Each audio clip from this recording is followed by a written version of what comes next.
Alright, hey guys, so this is my first video for the Patreon, and I got a 5 of the Mox prelim earlier this week with Arclight Phoenix, and someone wanted to see how my matches went, but I didn't record it live. So I'm just going to use Magic Online. I'm going to go through the games a little bit, and I'm going to maybe talk about some lines, but mostly just going to be highlighting the plays I took.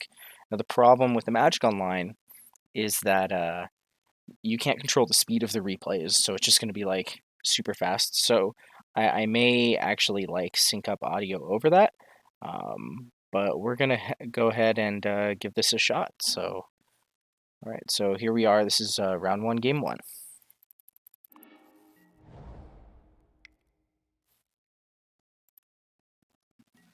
So we killed that. Yeah.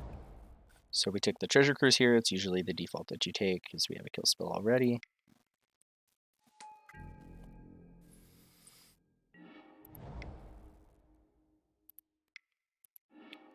Yep, now we chose not to try and kill this because if they have a spell, they can just keep it alive.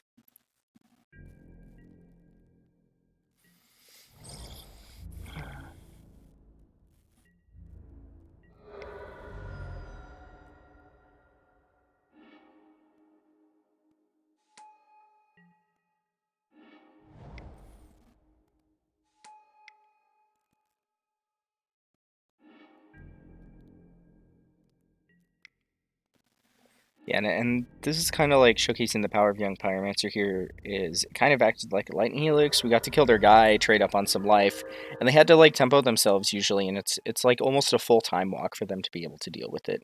And getting the second Pyro was like substantial here, because now we get to block the Bone Crusher again. It's one of the only few answers we have to that card profitably. Also, these decks play Ferocidon, but not Chain Whirler, so you don't really ever have to play around that.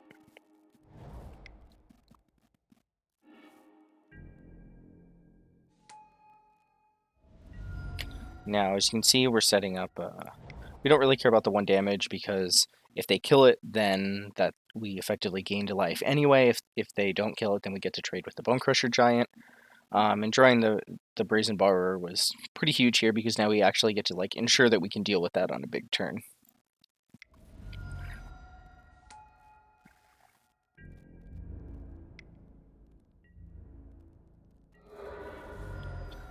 Yeah, one of the things to keep in mind with Magic is knowing your opponent's deck list allows you to do a lot of sequences that can kind of like give you an advantage. And here, I know that they've been missing land drops and that these decks play Torbran.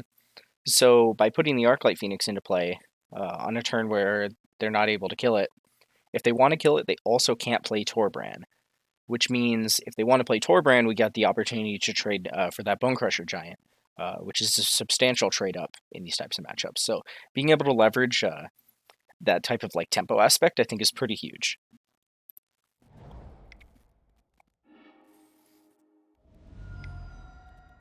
Yep, and then we go ahead and kill that.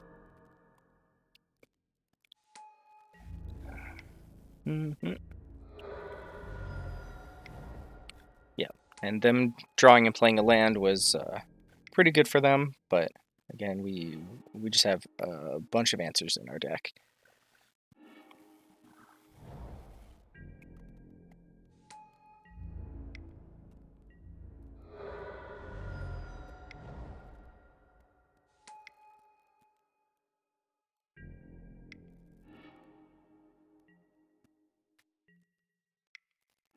Yeah, we just kill that now for mana efficiency, so.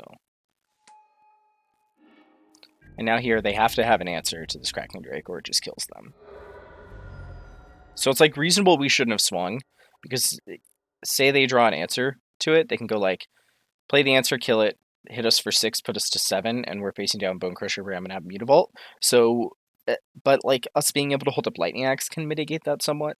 So I felt like that's why I was like reasonably confident in attacking there. All right, so let's go to game number 2. So I had an issue with match 4, which was the match where I lost game 2, in that the replay's like bugged. So I'm going to have to skip over that one, but I can show all the others.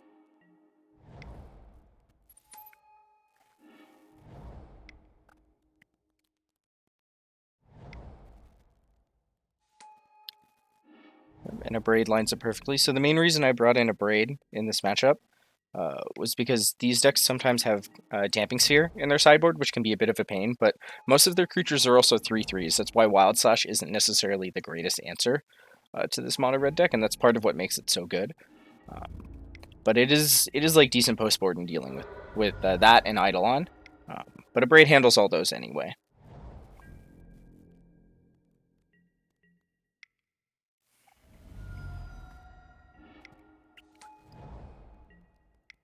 Yeah, and this game was fairly trivial. I just had a million kill spells, got to resolve a Treasure Cruise.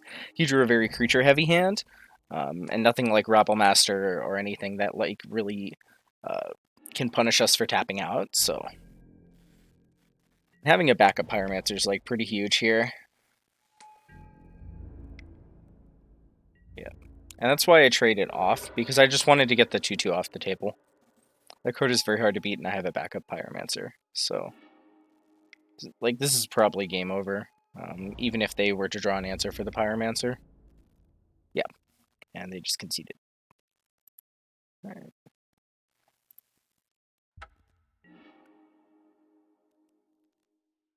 So this was the Arclight Mirror, and I knew that going in because I recognized his name from one of the dumps. So this was a little bit of a controversial keep, but I'm on the play with 2 cantrips in the mirror match, which are the 2 most important types of cards to have. If I'm on the draw, this hand is really bad because they can just play a Pyromancer, and I don't really have a way to beat it. But I felt pretty confident that like I could just tap out on turn 2 for one of these and like be able to gas up a little bit. Also, I have a card to discard already to the chart, of course, so it's kind of like I'm cantripping one of these lands. So really, it's like a 4-lander, which is a lot more reasonable. Again, you don't really need to try and like put Arclights into play like super quickly. A lot of it's about like leveraging your resources to ensure that when you guys both go for Arclights, you can like trade them off, and you can keep doing that and like play defense until your opponent can't put them in anymore. Brazen Borrower is a very good draw because now we can bounce a Pyromancer if they play it. And I didn't feel like taking the risk of casting a Chart, of course, to maybe try and find a 1-mana spell. So, and here it's just like I just like snowballed super far ahead. They didn't have the Wild Slash or the Lightning Axe to kill my young Pyro, so I got the extra token. And now they had to tempo themselves on their turn to kill it, so we get to resolve our cruise.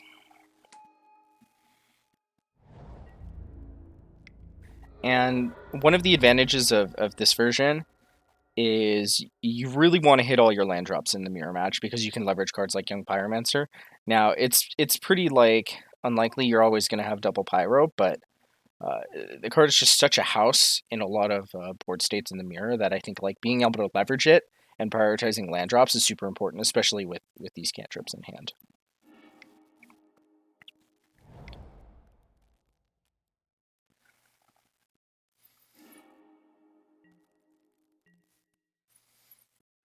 Yeah, and thankfully they did not have a way to put an Arclight into play.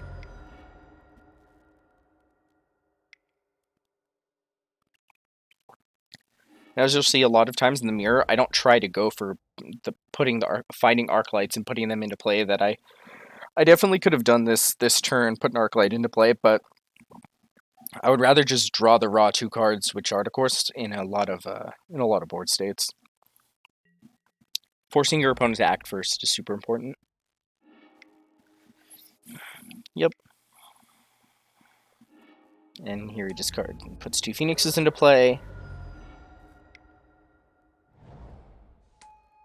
And like the fact that we had a bunch of guys on board like makes this line a little bit better because I didn't lose to I had a hand that could beat double Arclight, so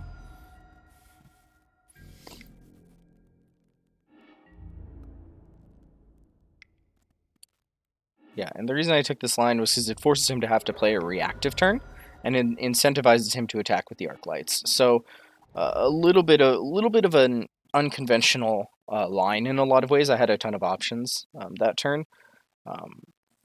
But here you see he's spending a lot of resources to ensure he doesn't die to these elemental tokens. So he just has to like kill a bunch of creatures, and this means that we can ensure that we can't die on the following turn because we have like Is It Charm, Borrower. We can cast like another Borrower as a blocker. So being able to leverage like how up on resources we were, let us utilize Young Pyromancer as a win con.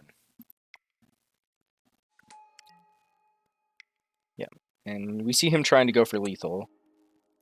Now he knows we didn't cast the Arclight Phoenix, so obviously we have reactive spells in hand, but he can't beat the 4 elementals.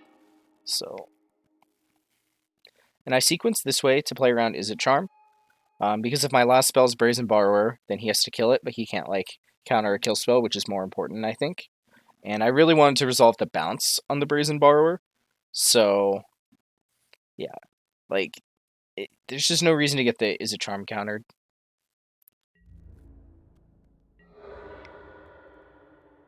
Yep.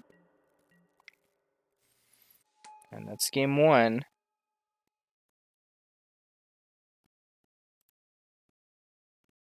All right, game 2.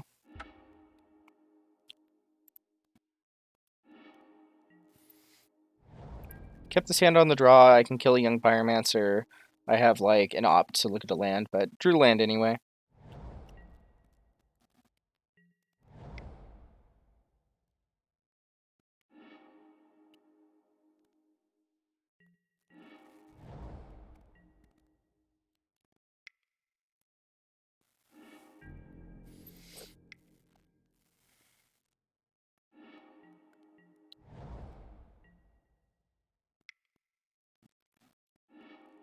I think we can actually view sideboard in these replays. So as you can see, I only left in 1 Wild Slash. I didn't bring in the Fries. I boarded out Finale, a land, and the Borrowers.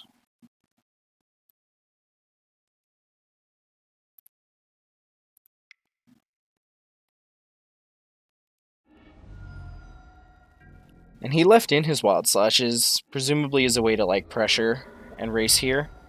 Now he had a really good start putting the Phoenixes in, but you'll see it doesn't quite work out for him because we're pretty far ahead on resources. So we can take a lot of hits off these Arclights. And we have one in our graveyard too. So post-board, it's a lot less likely for them to flip it anyway, and we're able to leverage Mystical Dispute in a way that he can't really beat very effectively.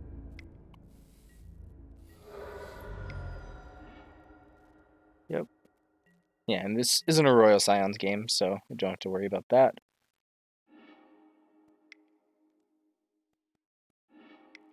Yep. Pretty clean game here. So now we've got these two. And we've got a kill spell in hand in case he puts Arclight into play. And Magma Spray was a huge draw because it meant we got to turn his double Arclight into just a single Arclight. Yep. Yep. So we Mystical Dispute that, so he can't possibly find a second Arclight. And this way our Lightning Axe is pretty good. Yep, and we don't need the Bone Crusher anymore. Because Cracking Drake requires a Lightning Axe. We could potentially draw a counter spell. Yep. And Is It Charm is a huge draw because it gives us a kill spell for his Arclight, but we could also counter, like, say, a third spell if he taps out. Yeah, and here I counter the second spell because if he pays 2, then he can't cast the spell, but now he fries that, gets his Arclight back. And him attacking was like... I mean, I get why he made the attack, but I think it was, like, pretty suspect.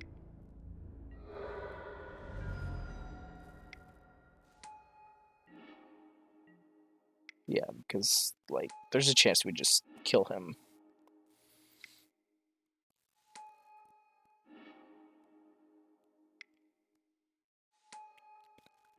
Again, as you can see, like, the inability to control the replays is why I really hate this replay system.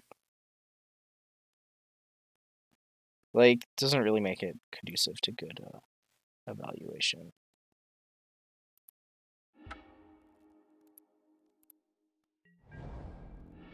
Like, you can do the the next turn sequence, but that's like the best that we get. So this is probably ramp.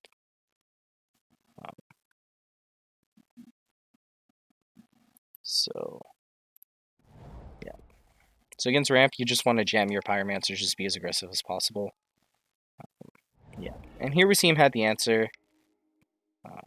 And finding the second pyromancer was pretty huge.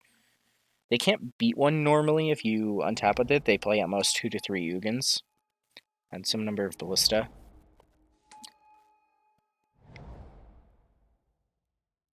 This is probably a Cavalier.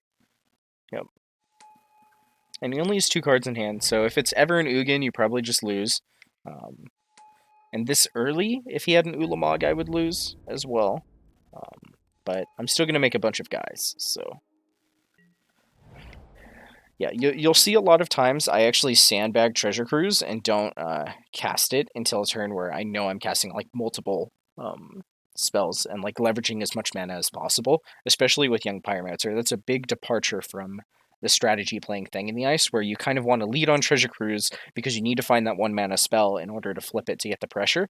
Young Pyromancer actually wants you to just ensure that you never run out of gas, so utilizing information granting spells like strategic planning, then you can grab a second cruise and know about it because then you can set it up, and then it lets you like you want to spend your 2 mana spells now so that you can set up like a string of like 1 mana spells later.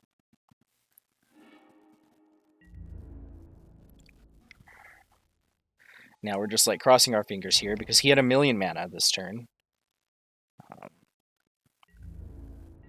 So knowing that he put Blast Zone onto 2, it signifies that he can kill the Young Pyromancers. So us waiting on this was pretty huge because now we can just cast this, go off, like put a ton of elementals into play, and then if we bounce his Cavalier, we can attack with the Young Pyromancers, and he's incentivized to trade with them.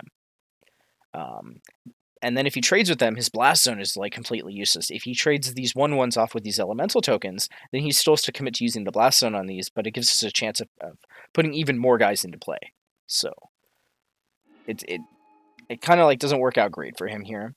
And drawing the Arclight is just like icing.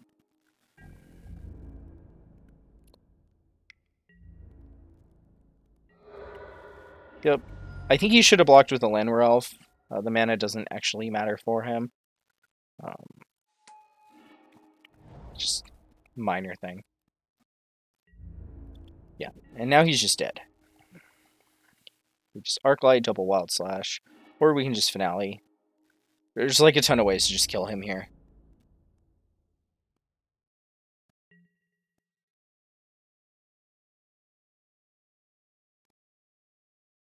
Yeah, that was, and yeah.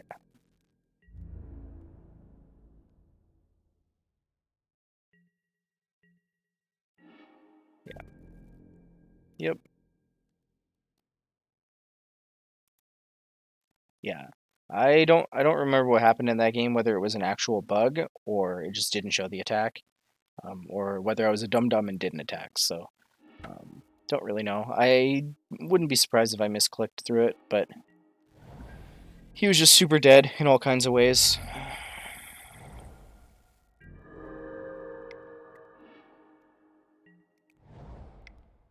And here we go. We drew the Pyro. We're going to play it on 2 again. And this is actually better to play it onto here, because if he wants to walk in Ballista, then he can't miss his Pilgrimage to set up a Cavalier. And once again, we have the Brazen Borrower, which is substantial in this matchup. Because you just don't care about Cavalier when you have that card. Garen Brig, yep. And another fast start. The ramp deck is very consistent with ramping. The problem is it's very inconsistent at finding its payoffs because it only has its top decks.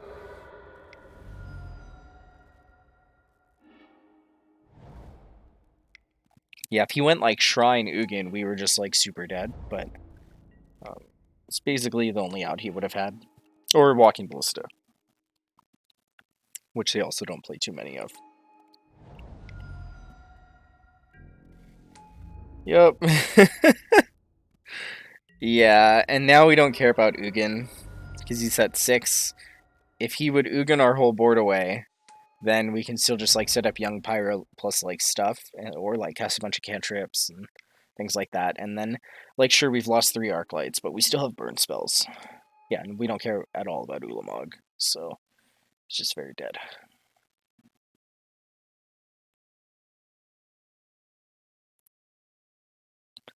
Yeah, this one bugged up. I actually crashed Magic Online last time I tried it.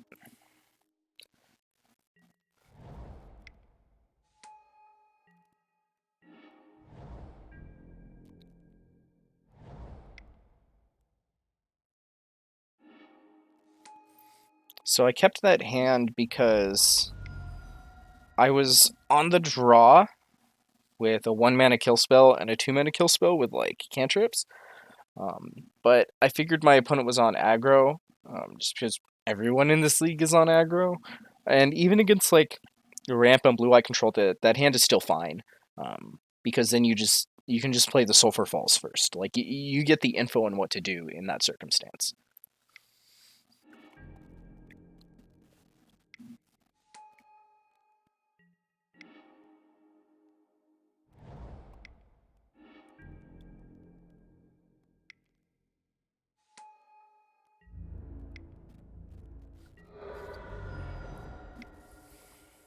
Yep, and we can cast this as a blocker, which is pretty huge here.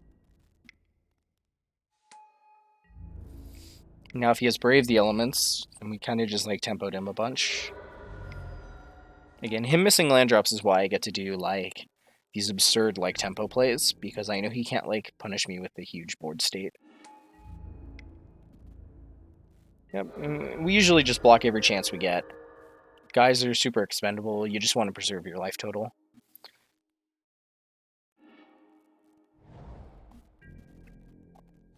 I mean, the way we win this matchup is just by getting so far ahead on resources that he can't like possibly win. Like, he has been missing land drops the whole game, and he has 1 card in hand, and we have like way more resources than him. So we don't really need to try and like race with our 1/1 tokens and try and trade off with the Boros elites. And we can just like leverage our rock hard advantage. Like, we're almost in hardcast treasure cruise range. Yep, kill that. Cast cruise.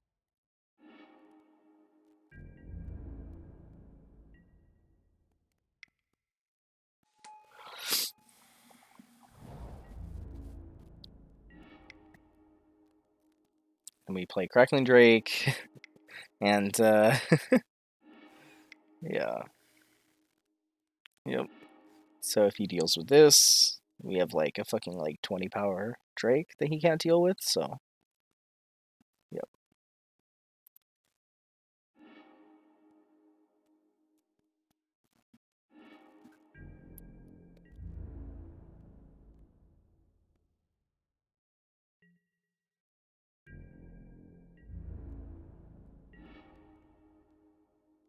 Yep.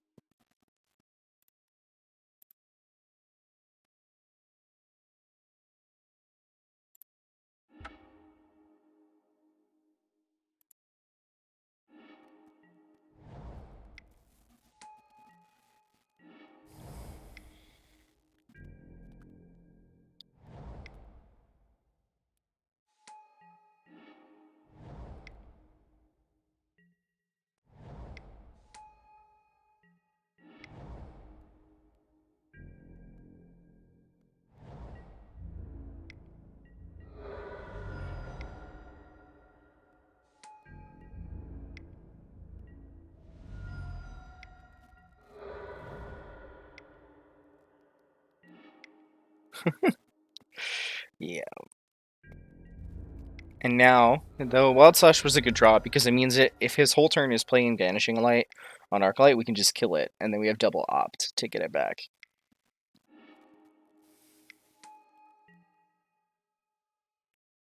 Yep, and drawing the Arclight.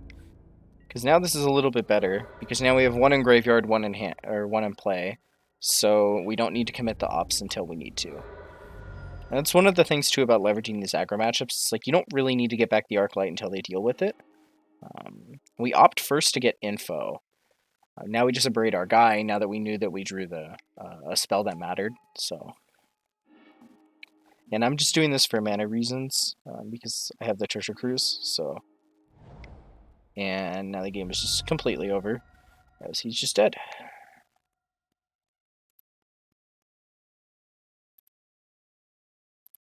Alright, so that was that.